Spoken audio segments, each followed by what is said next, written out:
Assalamualaikum warahmatullahi wabarakatuh. Selamat pagi anak-anak semua. Hari ini kita akan melanjutkan pembelajaran kita kembali. Kita masih membahas tema 6, subtema 2, perpindahan kalor di sekitarku, pembelajaran yang kedua. Oke, sebelumnya supaya hari ini kita diberi kelancaran, mari kita berdoa terlebih dahulu. Bismillahirrahmanirrahim. Raditu billahi rabba wa bil islami dina wa bi muhammadin nabiyya wa rasulah. Rabbi zidni ilma warzuqni fahma. Amin ya rabbal alamin. Oke anak-anak, kita langsung saja ke materinya.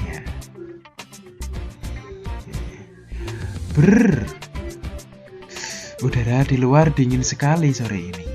Angin bertiup cukup kencang, sehingga Siti segera menutup pintu rumahnya.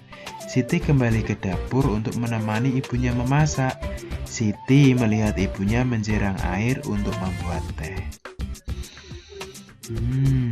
Nah, ini kita perhatikan percakapan antara Siti dan ibunya. Ibu, mengapa air di dalam panci itu bisa mendidih jika terus dijerang di atas api kompor itu? Padahal air itu tidak terkena api kompor langsung. Pertanyaan bagus, Siti. Kemarin kamu bercerita tentang perpindahan panas yang membuat panci logam ini menjadi panas jika diletakkan di atas api. Kali ini kamu penasaran dengan bagaimana air itu bisa mendidih. Iya, Bu. Kemarin aku membuat percobaan tentang konduksi, cara mengalirkan panas yang tidak menyebabkan perpindahan zat perantaranya. Misalnya, sendok logam yang terasa panas jika dimasukkan ke dalam air yang panas. Baiklah, Ibu mengerti. Kamu pasti masih sangat penasaran. Bagaimana kalau kita diskusikan dengan ayah? Sekalian kamu bawakan teh hangat yang kamu buat untuk beliau. Ide yang bagus, Bu. Nah, itu tadi percakapan antara Siti dan ibunya. Nah, ini ada sebuah bacaan. Perpindahan panas atau kalor secara konveksi. Perpindahan kalor secara konveksi ialah perpindahan kalor yang disertai dengan perpindahan zat perantaranya. Umumnya, peristiwa perpindahan kalor secara konveksi terjadi pada zat cair dan gas. Zat yang menerima kalor akan memuai dan menjadi lebih ringan sehingga akan bergerak ke atas. Saat zat yang lebih ringan tersebut pindah ke atas, molekul zat yang ada di atasnya akan menggantikannya. Perpindahan secara konveksi dapat diumpamakan dengan kegiatan memindahkan setumpuk buku dari satu tempat ke tempat lain. Ketika kamu memindahkan buku tersebut ke tempat lain, tentu kamu akan ikut bersama dengan buku-buku tersebut. Jika buku-buku itu diumpamakan sebagai energi panas, dan kamu adalah medianya, maka perpindahan kalor dengan cara konveksi akan menyertakan perantaranya. Nah, jadi ini contohnya. Udin membawa setumpuk buku misalnya. Karena dia membawanya sendiri, otomatis dia juga akan bergerak, berbeda seperti yang kemarin. Kemarin ada beberapa anak berjejer, kemudian bukunya dipindah diestafetkan. Tapi kalau ini enggak, ini diangkat sendiri. Nah, jadi molekulnya ikut juga berpindah. Tuh. Peristiwa konveksi terjadi pada saat merebus air. Air yang letaknya di dekat api akan mendapatkan panas, sehingga air menjadi lebih ringan. Air akan bergerak ke atas dan digantikan oleh air yang ada di atasnya. Demikian seterusnya. Jadi yang panas itu air yang letaknya di dekat api. Kemudian dia naik yang di atas turun. Dia panas, dia naik, kemudian turun lagi, begitu seterusnya. Hingga akhirnya airnya mendidih. Awalnya terbentuk gelembung-gelembung kecil terlebih dahulu. Perpindahan kalor secara konveksi juga mengakibatkan terjadinya angin darat dan angin laut. Angin darat terjadi karena udara di darat pada malam hari lebih cepat dingin daripada udara di laut. Sehingga udara yang berada di atas laut akan naik dan udara dari darat akan menggantikan posisi udara yang naik tadi. Angin laut terjadi karena pada siang hari daratan lebih cepat panas dibandingkan di laut. Sehingga udara di darat akan naik dan udara dari laut akan mengalir ke darat menggantikan tempat udara yang naik tadi. Keadaan ini digunakan para nelayan untuk pergi melaut pada malam hari dan kembali ke darat pada pagi atau siang hari. Sedangkan contoh peristiwa konveksi yang lain adalah penggunaan cerobong asap pada pabrik. Apakah di rumahmu dipasang jendela ventilasi? Pemanfaatan ventilasi sebagai sirkulasi udara di dalam rumah juga memanfaatkan perpindahan panas secara konveksi. Mari kita pelajari hal-hal yang penting yang ada di setiap paragrafnya tadi. Oke, ini ada satu contoh. Ini paragraf yang pertama. Nah, kira-kira dari paragraf pertama ini hal-hal apa yang bisa kita pelajari? Yang penting apa aja? Ini yang pertama, perpindahan kalor secara konveksi ialah perpindahan kalor yang disertai dengan perpindahan zat perantaranya. Kemudian yang kedua, peristiwa konveksi terjadi pada zat cair dan gas. Yang ketiga, zat yang menerima kalor akan memuai dan menjadi lebih ringan. Oke, untuk paragraf berikutnya, paragraf 2, 3, dan 4 silahkan kalian kerjakan sendiri. Contohnya seperti itu tadi. Nah, ini ada di bukumu di halaman 81. Silahkan dikerjakan di buku tulis. Nanti ketika kalian masuk silahkan ditunjukkan kepada guru kelasnya. Berikutnya, ini diagram yang menjelaskan pemahamanmu tentang konsep perpindahan panas secara konveksi. Nah, ini kalian membuat peta konsep. Nah, ini kan judulnya panas secara konveksi. Nah, ini ditulis konveksi saja. Perpindahan panas secara konveksi itu artinya apa? Dapat diumpamakan sebagai apa? Pada peristiwa apa, Pak? Kemudian mengakibatkan apa? Contoh lainnya apa? Nah, seperti itu. Silakan ini juga dikerjakan, kalian boleh berdiskusi bersama orang tua. Ini ada di buku kalian halaman 82. Sama seperti yang tadi, dikerjakan di buku tulis. Kalau selesai, silakan ditunjukkan kepada guru kelasnya di sekolah. Berikutnya, peristiwa perpindahan panas secara konveksi sering terjadi di sekitar kita. Namun terkadang kita tidak menyadarinya. Mari kita lakukan kegiatan berikut untuk membuktikan peristiwa yang menunjukkan terjadinya perpindahan panas secara konveksi. Lakukanlah kegiatan ini di dalam kelompok. Pastikan setiap anggota sudah mengetahui tugas dan tanggung jawabnya masing-masing. Ini tidak berkelompok dengan teman ya, tapi ini sama seperti tadi. Dikerjakan bersama saudaranya boleh. Kalau mungkin ada temannya yang rumahnya dekat, boleh bersama temannya. Ini menyelidiki perpindahan panas secara konveksi.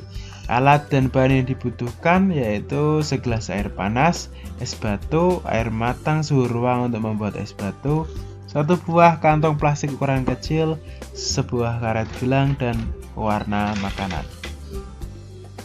Percobaan ini memerlukan beberapa es batu yang berwarna. Oleh karena itu, buatlah es batu berwarna terlebih dahulu. Kamu dapat membuatnya sehari sebelum kegiatan percobaan ini. Ikutilah langkah berikut ini. Yang pertama, harus membuat es batu berwarna. Campurkan setetes pewarna ke dalam air matang, kemudian masukkan ke dalam kantong plastik, diikat plastiknya lalu dimasukkan ke dalam freezer sampai beku. Es batu yang berwarna ini bisa diganti dengan es lilin warna-warni yang lebih mudah didapatkan mungkin ya. Langkah percobaannya yang pertama, siapkan 1 buah gelas ukuran sedang, isi dengan air panas. Usahakan gelas cukup besar sehingga dapat memuat es batu yang telah dibuat sebelumnya. Masukkan es batu berwarna ke dalam gelas air panas. Amati es batu yang ada di dalam gelas berisi air panas tersebut. Nah, kemudian catatlah hasilnya. Apa yang terjadi pada es batu tersebut?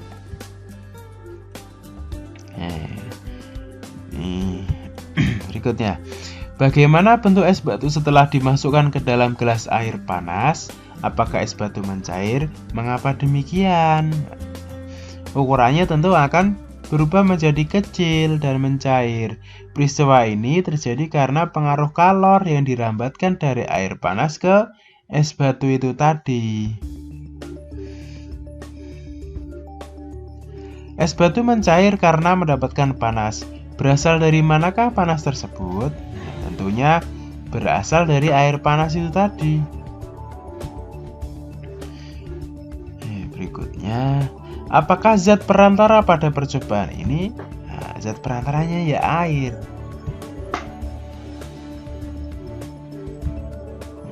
Termasuk peristiwa apakah perpindahan panas pada percobaan ini? Mengapa demikian? Nah, perpindahan panas secara konveksi. Alasannya karena kalor berpindah disertai dengan perpindahan zat perantaranya. Sebutkan 3 macam perpindahan panas secara konveksi yang terjadi di sekitar kita. 3 macam saja. Yang pertama merebus air, yang kedua terjadinya angin darat dan angin laut, yang ketiga cerobong asap. Ini bisa didapatkan di bacaan yang sudah dibaca tadi.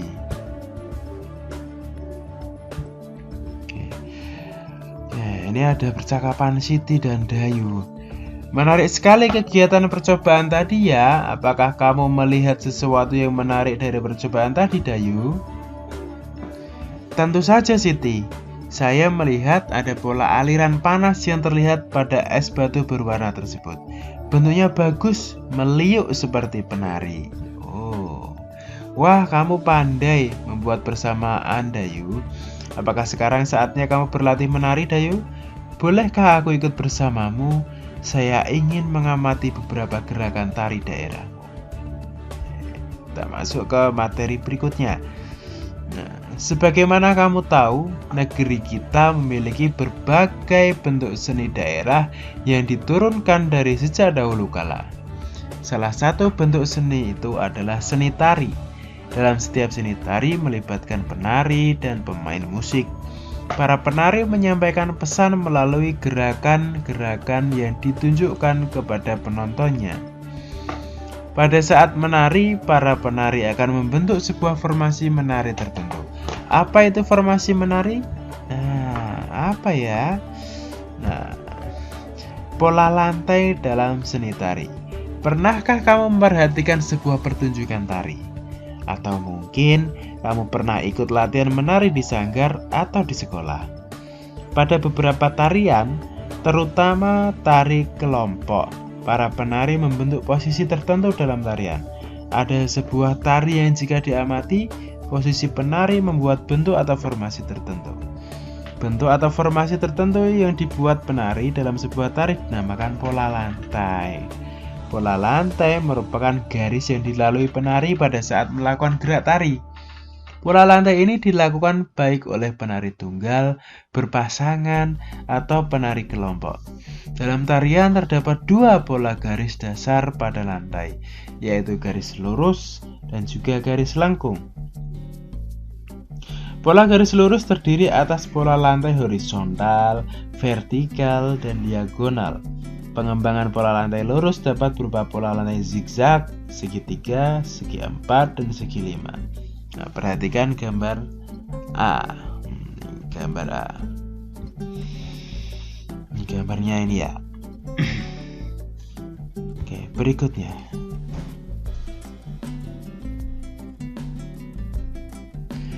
Selain garis lurus, terdapat juga pola garis lengkung. Pola ini pun dapat dikembangkan menjadi berbagai pola lantai.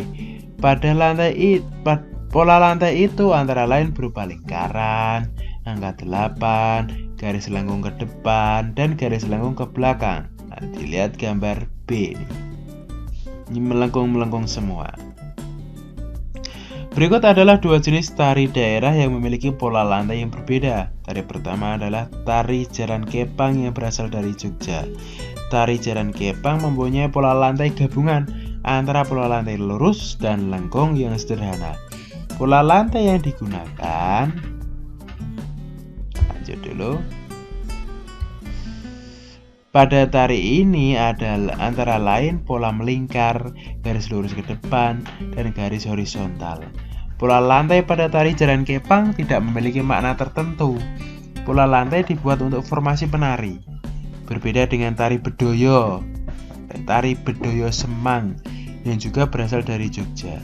Tari klasik ini mempunyai pola lantai yang sudah tertentu dan mempunyai makna tertentu. Pola lantai yang digunakan pada tari ini pun memiliki nama tertentu, seperti gawang jejer wayang, gawang 3-3, gawang perang, dan gawang kalajengking. Tentang pola lantai. Nah, sekarang ada pertanyaan. Contoh ini tari saman, pola lantainya bagaimana? Apakah lurus, melengkung, kotak-kotak, atau zigzag, atau bagaimana? Nah, ini saya beri contoh jawaban dulu. Nah, ini contoh tari saman, pola lantainya garis lurus atau horizontal. Jika digambarkan akan seperti ini. Oke, ini masih ada 3 tari yang harus kalian jawab. Yang pertama, tari sekapur sirih dari Bengkulu, tari pendet dari Bali, dan tari piring dari Sumatera Barat. Ini juga ada di bukumu di halaman 88 dan 89.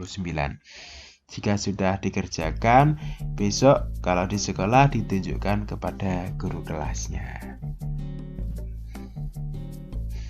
Oke anak-anak, tidak terasa pembelajaran hari ini sudah selesai. Sampai jumpa lagi di pembelajaran berikutnya. Terima kasih, semoga bermanfaat. Wassalamualaikum warahmatullahi wabarakatuh.